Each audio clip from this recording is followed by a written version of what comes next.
तो बच्चे हम लोग अब तक क्या क्या पढ़ लिए हैं? हम लोग बायोमोलिक्यूल के चैप्टर के स्टार्टिंग में क्या पढ़े थे? इंट्रोडक्टिव पैराग्राफ में हमने मेटाबॉलिज्म के बारे में सीखा। उसके बाद अर्थ क्रस्ट और लिविंग सेल्स के अंदर कौन कौन से एटम, एलिमेंट, बायोमोलिक्यूल्स, मतलब मॉलिक्यूल्स वगैरह सेम होते हैं, सब बातें हमने सीख लिया था। इसके बाद हमने बायोमोलिक्यूल पढ़ना स्टार्ट किया। पहले लिपिड खत्म किया, याद हो आपको? लिपिड एक माइक्रोमोलिक्यूल है, पढ़ के खत्म किया। उसके बाद आया मैक्रोमोलिक्यूल पे, प्रोटीन पढ़ना स्टार्ट किया, प्रोटीन पढ़ लीजिए। शाम वाली क्लास में चल रहा है मॉलिक्यूलर जेनेटिक्स, उसमें पढ़ा रहे हैं हम न्यूक्लिक एसिड, और आजकल उसमें डीएनए चल रहा है। फाउंडेशन वाले बच्चे गौर से सुन लें, जब से न्यूक्लिक एसिड मतलब कि जब से मॉलिक्यूलर जेनेटिक्स स्टार्ट हुआ है, स्टार्टिंग से लेके आप वो सारा वीडियो देखते रहिए। जिस दिन मैं बोल दूंगा आज तक का वीडियो देखना, उसके बाद आप रोक दीजिएगा, क्योंकि उसमें जो पोर्शन अभी मैं पढ़ा रहा हूँ वो आपके 11th का ही पोर्शन है बायोमोलिक्यूल में। तो मैं जब आप टेस्ट पेपर आपका सेट करूंगा तो ऐसा नहीं हो पाएगा कि मैं क्वेश्चन सेपरेटली दूं। इसलिए मैं बोल रहा हूँ, मैं डेली डेली आपको लिंक नहीं भेजूंगा, बस एक लिंक भेज दूंगा मैं मॉलिक्यूल का पूरा प्ले लिस्ट। और मैं जब तक बोलूंगा नहीं कि आप देखना बंद कर दीजिए, तब तक आप देखते रहेंगे, एटलीस्ट 2-3 क्लास और आगे तक आप देखेंगे, ठीक है? तो उसमें आपका न्यूक्लिक एसिड कवर हो जाएगा। तो लिपिड पढ़ चुके हैं, प्रोटीन हो गया मैक्रोमोलिक्यूल के नाम पे, न्यूक्लिक एसिड मॉलिक्यूलर जेनेटिक्स में पढ़ ही रहे हैं। अब बच क्या गया? कार्बोहाइड्रेट। तो आइए आज पढ़ते हैं carbohydrate.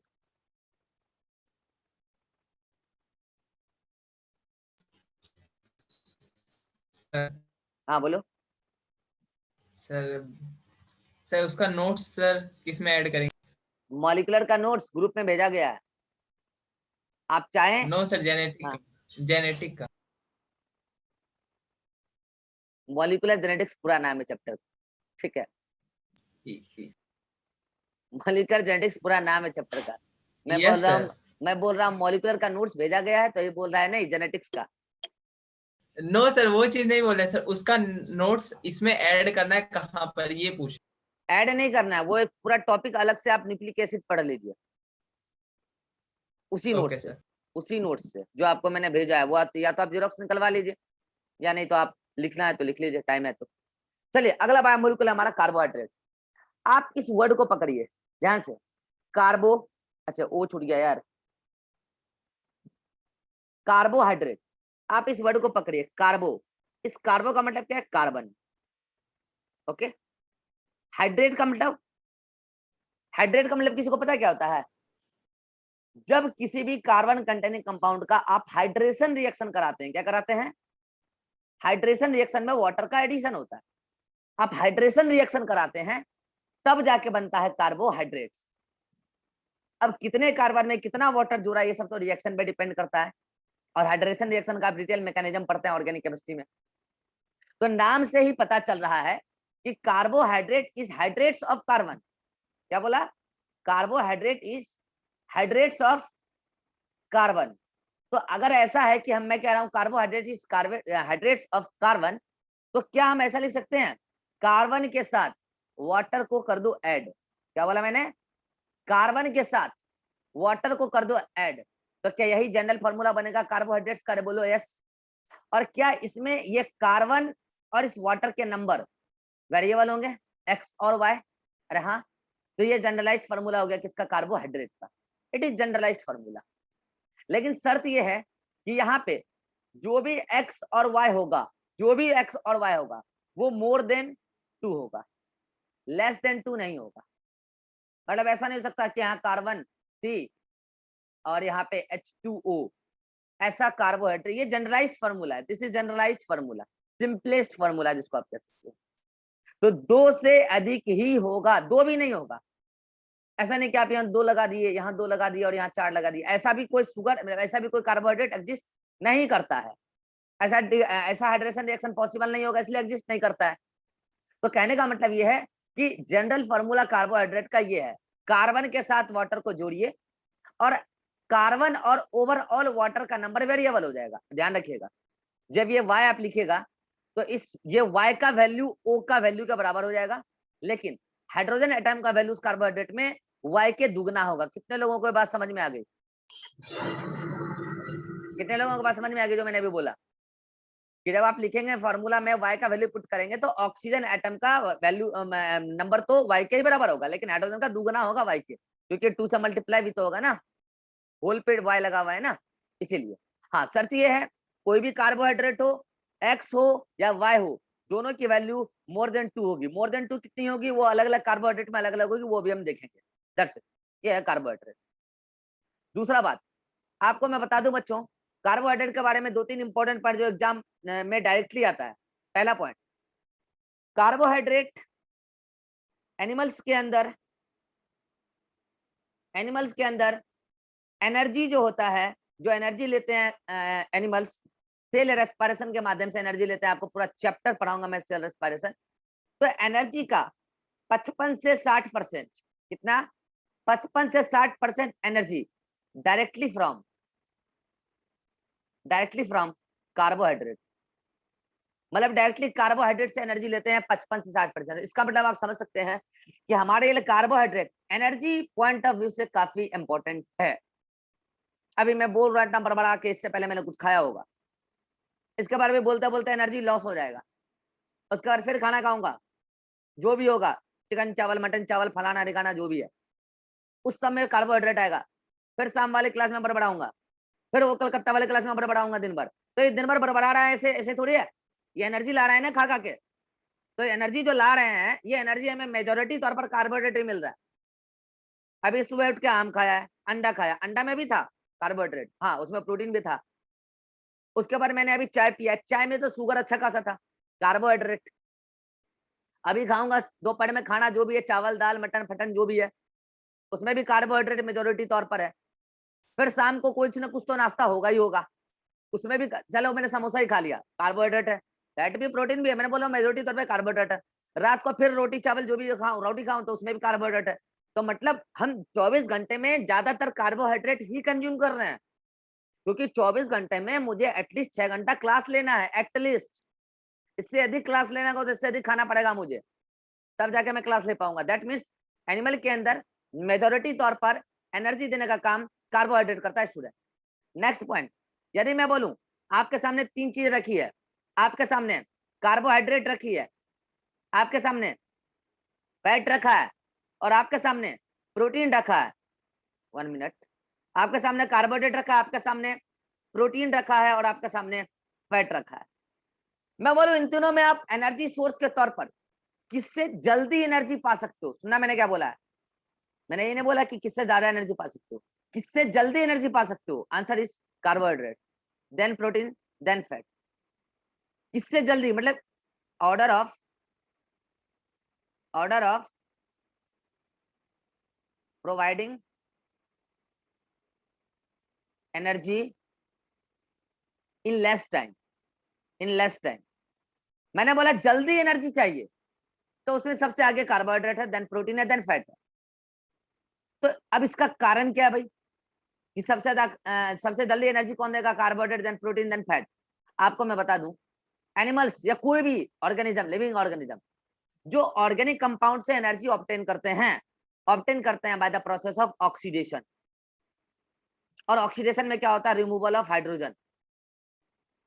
Hydrogen, that means H+ और इलेक्ट्रॉन, दिस इज हाइड्रोजन। इस प्रोसेस को कहते हैं ऑक्सीडेशन। और ऑक्सीडेशन में हाइड्रोजन का रिमूवल। तो एक बात बताइए, जिसका कंप्लीट ऑक्सीडेशन होगा मतलब सारे हाइड्रोजन निकाल दिए जाएंगे, तो उसके बाद जो भी बनता है, मैं आपको ये बात सेल रेस्पिरेशन में बताऊंगा, उसी से एनर्जी मिलता है। तो कहने का मतलब ये है, जिसका ऑक्सीडेशन होगा Eg, सुनेगा ध्यान से, जिसका ऑक्सीडेशन होगा Eg, वो सबसे जल्दी ऑक्सीडाइज हो जाएगा, और सबसे जल्दी ऑक्सीडाइज होकर सबसे ज्यादा अमाउंट ऑफ एनर्जी दे देगा, राइट? तो एक बात बताइए, आपको क्या लगता है किसका ऑक्सीडेशन होगा Eg? जो लेस ऑक्सीडाइज्ड कंपाउंड होंगे, जो लेस ऑक्सीडाइज्ड कंपाउंड होंगे, या जो मोर ऑक्सीडाइज्ड कंपाउंड होंगे, या फिर आप इसको ऐसे भी बोल सकते हो, जो मोर रेड्यूस्ड कंपाउंड होंगे, या जो लेस रेड्यूस्ड कंपाउंड होंगे। सुनेगा ध्यान से, मैं कह रहा हूं कि मोर ऑक्सीडाइज्ड कंपाउंड का मतलब ऑलरेडी उस मॉलिक्यूल के पास ऑलरेडी ऑक्सीजन एटम ज्यादा है, और लेस ऑक्सीडाइज्ड का मतलब उस मॉलिक्यूल के पास ऑलरेडी ऑक्सीजन एटम कम है। मोर लेस रेड्यूस्ड का मतलब उस मॉलिक्यूल के पास ऑलरेडी हाइड्रोजन एटम कम है। अगर मैंने कहा मोर रेड्यूस्ड, मतलब उस मॉलिक्यूल के पास ऑलरेडी हाइड्रोजन एटम ज्यादा है। अब मैंने ये पूछा आपसे किसका ऑक्सीडेशन इजी होगा। अब बताइए सेल रेस्पिरेशन के दौरान ऑक्सीडेशन का मतलब क्या? रिमूवल ऑफ हाइड्रोजन या removal of oxygen? Removal of hydrogen. अब बताइए जो मोर रेड्यूस्ड है ये वाला, उसके अंदर से ज्यादा नंबर ऑफ हाइड्रोजन निकालेंगे तब उसका पूरा ऑक्सीडेशन होगा, तब जाके वो एनर्जी देगा। ऑक्सीडेशन से एनर्जी रिलीज होती है, पूरा फंडा में सिखाऊंगा आपको प्लांट फिजिक्स। तो जो ज्यादा रिड्यूस्ड है क्या उसका ऑक्सीडेशन इजी होगा? किन्हों को लगता है? जो ज्यादा रिड्यूस्ड है उसमें ज्यादा नंबर ऑफ हाइड्रोजन है और उसको ज्यादा नंबर ऑफ हाइड्रोजन रिमूव करना है, इसका मतलब जो ज्यादा रिड्यूस्ड है उसका ऑक्सीडेशन इजी नहीं होगा, ऑक्सीडेशन नॉट इजी। और जो लेस रिड्यूस्ड है उसमें नंबर ऑफ हाइड्रोजन एटम बहुत कम है, उसको निकालना काफी आसान है, इसका मतलब इसका ऑक्सीडेशन इजी होगा। कितने लोगों को बात समझ में आ गई? जो लेस रिड्यूस्ड उसका ऑक्सीडेशन इजी, जो मोर रिड्यूस्ड उसका ऑक्सीडेशन नॉट इजी। और बच्चों मैं एक बार बता दूं, अगर कंपैरिजन करें इन तीनों में, कार्बोहाइड्रेट फैट में, कार्बोहाइड्रेट प्रोटीन फैट में, तो बच्चों मैं बता दूं फैट इज हाईली रिड्यूस्ड और कार्बोहाइड्रेट इज लीस्ट रिड्यूस्ड। तो आप बताइए किसका ऑक्सीडेशन इजी है?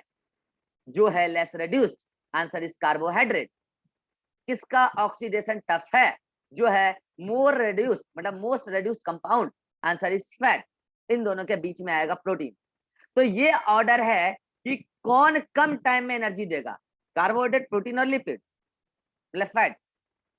अब सवाल ये है कि आपका सेल प्रेफरेंस किसको देता है? सुनेगा ध्यान से, आपका सेल प्रेफरेंस किसको देता है? As a respiratory substrate. Respiratory substrate are those substances which undergoes their oxidation to provide energy। मतलब वो मॉलिक्यूल जिसका ऑक्सीडेशन होगा और वो एनर्जी देंगे अपने ऑक्सीडेशन से। तो आपको क्या लगता है? आपको क्या लगता है जिसका ऑक्सीडेशन इजी है सेल उसको प्रेफरेंस देगी। तो मैं यहाँ आप क्या बताने वाला हूँ, ध्यान से दीजिएगा। मैं बताने वाला हूँ order of preference, preference by cell for respiratory substrate. Cell, Atik इधर देखो, अतिक अतिक, यही तो लाइव क्लास का है, मतलब कि एडवांटेज है। तुम क्या कर रहे हो सब दिखता है हमें। गर्ल्स का कैमरा मैं ऑन इसलिए नहीं कराता हूँ कि उसको मेरा शिक्षण है मुझे। इसका मतलब ये नहीं कि गर्ल्स अपना सो के आराम से वीडियो देखेगी, इसका मतलब ये नहीं है। इधर देखिए क्लास चल रहा है, उधर देख रहा है लड़का। Order of preference by cell for respiratory substrate. Cell respiratory substrate में किसको प्रेफरेंस देगा? मैंने ये ऑर्डर बताया किस बात का, कि कौन कम समय में एनर्जी देगा। ऑर्डर है कार्बोहाइड्रेट, प्रोटीन, फैट। और अब मैं बताने जा रहा हूं order of preference by cell for respiratory substrate. Riba आपको क्या लगता है, सेम ऑर्डर होगा या ऑर्डर डिफरेंट होगा? सेम ऑर्डर होगा या ऑर्डर डिफरेंट? सेम होगा, सेम ही ऑर्डर होगा। अच्छा ज्योति आपको क्या लगता है, सेम ऑर्डर होगा या डिफरेंट ऑर्डर होगा? सेम ही होगा। सेम होगा। 99% बच्चों को सेम ही लगता है, और जो मेरे से पढ़ चुके हैं सेल रेस्पिरेशन वो बोलेंगे सेम नहीं होगा। आप लोग को भी पढ़ाएंगे सेल रेस्पिरेशन तब और ये बातें डिटेल में बताएंगे। अब बताते हैं क्यों। बस ऑर्डर में ये आ जाएगा इधर और ये आ जाएगा इधर। अब आप बोलो क्यों, अब आप बोलो क्यों। एक बात बताओ, आपको ये बात पता है ना, protein is building block of our cell. हमारे सेल का मेजर कंस्टिट्यूएंट जो स्ट्रक्चरल कंस्टिट्यूएंट है प्रोटीन ही है, और स्ट्रक्चर के साथ साथ हमारे सेल्स का मेजर पार्ट एंजाइम प्रोटीनेसिस ही होता है। और जो भी प्रोटीन हम खाते हैं, सुनेगा ध्यान से, उस प्रोटीन को तोड़ के अमीनो एसिड पाते हैं और फिर उसी अमीनो एसिड से या तो एंजाइम बना लेते हैं या तो सेल का मेजर स्ट्रक्चर कंस्टिट्यूएंट बना लेते हैं। और हम नहीं चाहते हैं कि उस प्रोटीन के ब्रेकडाउन से जो अमीनो एसिड मिला उस अमीनो एसिड को सेल रेस्पिरेशन में घुसाएं और उसको तोड़ ताड़ के एनर्जी निकाल लें। हम ऐसा नहीं चाहते हैं।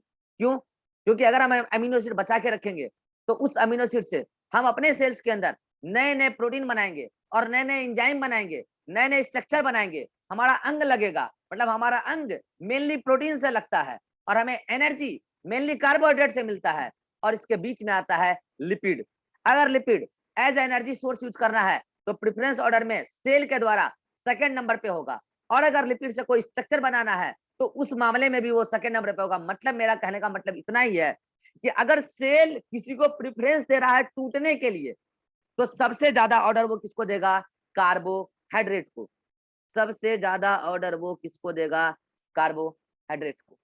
और उसके बाद भले ही प्रोटीन का ऑक्सीडेशन फैट से इजी है, लेकिन वो फैट को सेकंड नंबर पे देगा प्रायोरिटी। हाँ, टाइम लगेगा प्रोटीन की तुलना में ऑक्सीडेशन में ज्यादा, लेकिन यहाँ बात प्रेफरेंस की चल रही है, यहाँ बात टाइम की नहीं चल रही है। और वो प्रोटीन को सबसे कम प्रेफरेंस देगा सेल। क्यों ऐसा बोल रहा हूं मैं? क्योंकि अगर प्रोटीन टूटने लगा है मतलब आप समझ रहे हो, नए स्ट्रक्चर बनना बंद होने लगेंगे, एंजाइम बनना बंद होने लगेगा, सेल का फंक्शन खत्म, स्ट्रक्चर खत्म, सेल खत्म, खेल खत्म। जब सेल रहेगा ही नहीं तो प्रेफरेंस किसको देगा? इसीलिए प्रेफरेंस के मामले में प्रोटीन सबसे लास्ट, कार्बोहाइड्रेट सबसे आगे। इसका कारण अभी भी वही है, सुनेगा ध्यान से। कार्बोहाइड्रेट सबसे आगे, इसका कारण अभी भी वही है, कार्बोहाइड्रेट का ऑक्सीडेशन इजी होता है क्योंकि ये लीस्ट रेड्यूस्ड कंपाउंड होता है, इसीलिए इसका ऑक्सीडेशन सबसे इजी, कम टाइम में ज्यादा, कम टाइम में एनर्जी दे देगा। हाँ, ये नहीं है, अब सुनेगा मैं बोल रहा हूँ, ये देखिए ये एक ऑर्डर क्या है, मैंने कहा कम टाइम में कौन ज्यादा, मतलब कम टाइम में कौन एनर्जी देगा? Instant, carbohydrate, protein, fat. फिर मैंने कहा सेल किसको प्रेफरेंस देगा, तो ये ऑर्डर है। अब मैं आपसे एक ऑर्डर पूछ रहा हूँ, ध्यान दीजिएगा इधर। अब मैं आपसे एक ऑर्डर पूछ रहा हूँ, order order for providing, order for providing energy, order for providing energy by respiratory substance per unit amount. Per unit amount में, जैसे 1 ग्राम प्रोटीन है, 1 ग्राम कार्बोहाइड्रेट है, 1 ग्राम फैट है, तो कौन कितना एनर्जी देगा? टाइम की पाबंदी नहीं है, और सेल के अंदर ही टूट के दे इसकी भी पाबंदी नहीं है। शर्त यह है कि पर यूनिट ग्राम में कौन कितना एनर्जी देगा। तो एक फंडा ठूस लीजिए, जो सबसे ज्यादा रिड्यूस होगा उसका सबसे ज्यादा होगा ऑक्सीडेशन, और जो सबसे ज्यादा ऑक्सीडेशन होगा उससे सबसे ज्यादा एनर्जी रिलीज होगी। मतलब फैट सबसे अधिक एनर्जी देगा, उसके बाद प्रोटीन देगा, और उसके बाद कार्बोहाइड्रेट देगा। याद हो तो मैंने आपको बताया भी था, याद है? इसका 9.2 के समथिंग बताया था, याद है? इसका मैंने 4.8 के समथिंग बताया था, याद है? और इसका 5 पॉइंट समथिंग बताया था मैंने, 5.4 के आसपास जो भी है। ये किस चीज का ऑर्डर है? हेलो, ये 3 अलग अलग ऑर्डर है यहाँ पे। ये ऑर्डर है पर यूनिट ग्राम में कौन कितना एनर्जी देगा, ये इस बात का ऑर्डर है। ये है कौन जल्दी एनर्जी देगा, पर यूनिट का बात नहीं है यहाँ पे, कौन जल्दी इंस्टेंट एनर्जी देगा, तो ये उसका ऑर्डर है। और सेल किसको प्रीफर करेगा, तो ये उसका ऑर्डर है। क्या ये तीनों अलग अलग ऑर्डर सभी बच्चों को समझ में आ गया? हाथ खड़ा कीजिए। हाँ, इस बातों का डिटेल डिस्क्रिप्शन आपके इस चैप्टर में नहीं है और मैं यहाँ पे डिस्कस करना भी नहीं चाहूंगा, मैंने कर दिया। इस बातों का डिटेल डिस्क्रिप्शन में आपको सेल रेस्पिरेशन वाले चैप्टर के नोट्स में मिल जाएगा, आपको वहां पे मैं दे दूंगा, ठीक है? इसलिए यहाँ पे हम फालतू बातें नहीं करेंगे, ठीक है? अगला बात, तो एक कार्बोहाइड्रेट की एक जनरल प्रॉपर्टी क्या है? मैंने पहला बात क्या किया कि एनिमल के अंदर ज्यादातर एनर्जी दे देता है। तो दूसरा प्रॉपर्टी जो मुझे बताना था, उस प्रॉपर्टी को बताने के लिए मैंने इतना रायता फैलाया। आइए सारा रायतों को समेट के एक लाइन में लिखते हैं। दूसरा प्रॉपर्टी कार्बोहाइड्रेट की, कि कार्बोहाइड्रेट, क्या बोला मैंने?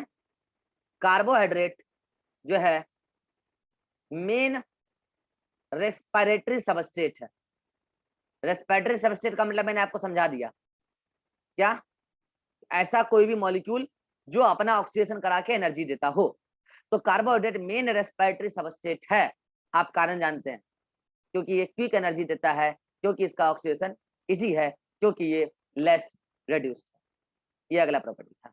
अब एक पॉइंट मैं आपको बताने जा रहा हूं। ऐसा कार्बोहाइड्रेट, सुनेगा ध्यान से, ऐसा कार्बोहाइड्रेट जिसमें ये 4 प्रॉपर्टी आपको देखने को मिल जाए, सॉरी 3 प्रॉपर्टी देखने को मिल जाए। ऐसा कार्बोहाइड्रेट जिसमें ये 3 प्रॉपर्टी देखने को मिल जाए, कौन कौन, सुनेगा ध्यान से। मॉलिक्यूलर वेट लो हो, मतलब स्मॉल कार्बोहाइड्रेट हो, ओके, वाटर में सॉल्युबल हो, ओके, वाटर में सॉल्युबल हो, और स्वीट इन टेस्ट हो, स्वीट इन टेस्ट हो। ऐसा कार्बोहाइड्रेट जो लो मॉलिक्यूलर वेट का हो, वाटर में सॉल्युबल हो, स्वीट इन टेस्ट हो, ऐसे कार्बोहाइड्रेट को शुगर कहते हैं। ऐसे कार्बोहाइड्रेट को शुगर कहते हैं। ये वाला शुगर नहीं है, ठीक है, ये वाला शुगर नहीं है, उसको सुअर बोलते हैं, ठीक है, वो वाला शुगर नहीं है। ऐसा कार्बोहाइड्रेट जो लो मॉलिक्यूलर वेट का हो, वाटर सॉल्युबल हो, स्वीट इन टेस्ट हो, ऐसे कार्बोहाइड्रेट को ही हम लोग शुगर बोलते हैं। तो ऐसे शुगर समझ में आ जाएगा। शुगर बोलते ही मतलब उस पर्टिकुलर कार्बोहाइड्रेट का मॉलिक्यूलर वेट कम होगा। अब पता है बच्चे डाउट क्या सोच रहे होंगे, सर गन्ने से मिलता है चीनी जिसको हम बोलते हैं शुगर, तो वो शुगर कार्बोहाइड्रेट है? हाँ कार्बोहाइड्रेट है। फिर बोलेगा सर चीनी का दाना तो मोटा मोटा भी आता है, मिश्री। अरे भाट, वो पॉलीमर है, उसको आप सिंपली हाइड्रोलाइज्ड कीजिए, उसको हाइड्रोलाइज्ड कीजिए, हाइड्रोलाइसिस रिएक्शन कराइए, उसके बाद जो सिंपलेस्ट कार्बोहाइड्रेट आपको मिलेगा वो सबसे लो मॉलिक्यूलर वेट का होगा। अरे वो तो पॉलीमेरिक फॉर्म में है, उसमें तो और भी कई सारा इम्प्योरिटी भी है, ठीक है, तो उसकी बातें मत कीजिए। ये मैंने इसलिए बताया क्योंकि जो नए नए बच्चे पढ़ते हैं बायोमोलिक्यूल, उनका उनमें ऐसा डाउट आ जाता है, सर चीनी का दाना तो मैंने मोटा मोटा भी देखा है, तो ये कोई मैटर नहीं है, ठीक है। तो बस इतना कहने का मतलब है, केमिकली कार्बोहाइड्रेट का molecular weight low, water soluble, sweet in taste, that carbohydrate is known as sugar. अब कार्बोहाइड्रेट का करना है क्लासिफिकेशन। अलग अलग बेसिस पे हम कार्बोहाइड्रेट की अलग अलग क्लासिफिकेशन करेंगे। अगले मीटिंग में मिलते हैं और करते हैं कार्बोहाइड्रेट का क्लासिफिकेशन। बहुत इंटरेस्टिंग टॉपिक है ये, आपको बायोमोलिक्यूल केमिस्ट्री वाले चैप्टर में बहुत हेल्पफुल रहेगा, ठीक है। इतना स्क्रीनशॉट लीजिए जल्दी से, 1 2 3 क्लिक, जल्दी, नेक्स्ट, 1 2 3 क्लिक, ले लिए। चलिए यहां तक अगर किसी को कोई डाउट हो तो बोल सकता है, यहां तक अगर किसी को कोई डाउट हो तो बोल सकता है भाई। Jyoti, no sir. Shivanand, yes sir. Sir ज्यादा एनर्जी कौन देगा सर? बताए तो यहाँ अभी यार। अरे यार ज्यादा एनर्जी, अगर तुमने केवल ज्यादा एनर्जी का बात किया, समय का बात नहीं बोला, तो ज्यादा एनर्जी फैट देगा, फैट। फिर मैं आपको ये भी बताऊंगा ज्यादा एनर्जी कैसे देगा। खूब खाओ और खूब काम करो और खूब सांस लो, तो सारा एनर्जी जो है फैट से आपको मिलेगा। ये सब बात मैं आपको स्टिल रेस्पिरेशन में और अच्छे से बताऊंगा, प्लांट चीजों में। सबसे ज्यादा एनर्जी फैट देगा, लेकिन बोले कम समय में कौन जल्दी एनर्जी देगा, तो कार्बोहाइड्रेट, ठीक है। हाँ और कोई doubt Shivanand? No sir. Abhishek, no sir. Atiq, no sir. Riva, no sir. चलिए मिलते हैं अगले मीटिंग में, इतना जल्दी से देख लीजिए। अच्छा एक बात, जो आपके कार्बोहाइड्रेट वाले पोर्शन है, आज मैंने आपको एक नोट्स भेजा है ग्रुप में, उसमें लिखा होगा करेक्शन इन कार्बोहाइड्रेट। तो उसमें जहां भी पेंसिल से डबल डबल टिक लगा होगा ना, वो सारा मैटर आपको नोट्स में ऐड कर लेना है। पेंसिल से जहां भी डबल डबल टिक लगा होगा ऐसे पेंसिल से, वो मैटर आपके नोट्स में नहीं लिखा हुआ है, वो आपको ऐड कर लेना, वही करेक्शन है, ठीक है। उसके अलावा कुछ भी ऐड नहीं करना, वो सारा बात मैंने आपको बोर्ड पे समझाने के लिए बताया है। बाकी आपको जो ऐड करना है वो पेंसिल से मैंने लिख के भेज दिया, ठीक है। और आगे से अब मैं यही कोशिश करूंगा, जो भी करेक्शन होगा, जो भी करेक्शन होगा, मैं पेंसिल से आपको लिख के भेज दिया करूंगा पीडीएफ, और आप उसको ऐड कर लेंगे नोट्स, जो भी एडिशन होगा, ठीक है। चलिए मिलते हैं अगले मीटिंग में।